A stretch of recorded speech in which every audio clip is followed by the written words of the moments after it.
So, you're diving into Google AI Studio and you've got questions? Well, you've come to the right place. We're going to tackle some of the most common things that developers and creators run into and really unpack how you can go from just an idea to actually building something amazing with these models. Okay, so here's how we're going to break it all down. First, we'll cover the big one, money, billing, and just getting access in the first place.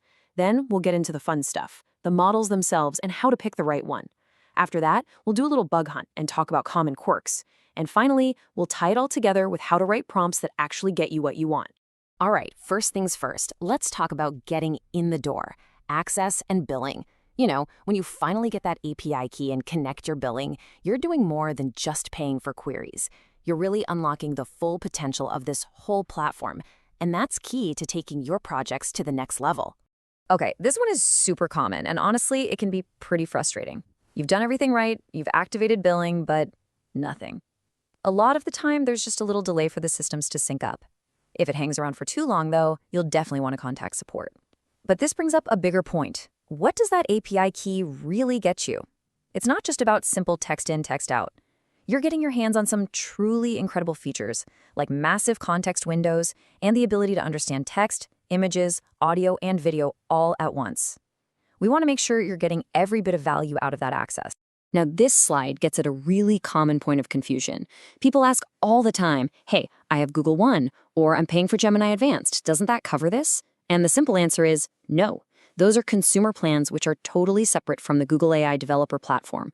Think of it this way. A consumer plan is like buying a finished car. The developer platform and AI Studio is like getting access to the factory and all the raw materials to build your own car. They're just different things for different purposes.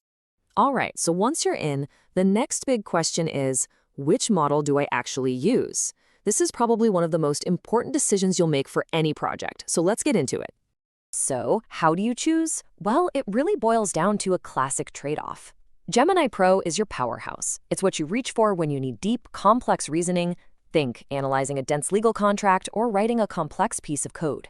But, and this is important, don't sleep on Flash. It is surprisingly good at reasoning, but its real superpower is speed and cost-effectiveness. If you're building something that needs to respond instantly, like a chatbot, or process tons of small tasks, Flash is absolutely your best bet. This is a huge question, and the answer might surprise you. No, the API model is not less accurate. In fact, with the right approach, it can be way more accurate. See, the models you get through the API like Gemini 1.5 Pro are the absolute state of the art. The difference is the API gives you the controls. You can fine-tune the parameters, and more importantly, you can use that enormous context window to feed the model exactly what it needs to know to get your task done perfectly. And that right there, the context window, is the real game changer. Gemini 1.5 Pro can handle up to 1 million tokens. To put that in perspective, you could literally feed it the entire novel Les Miserables and then ask it to find a specific scene based on just a rough sketch. For a developer, that's insane. It means you can build an app that analyzes an entire codebase, or a chatbot that remembers every single detail of your conversation. The power isn't just in the model, it's in the amount of context you can give it. Okay, let's talk about the not-so-glamorous side of things.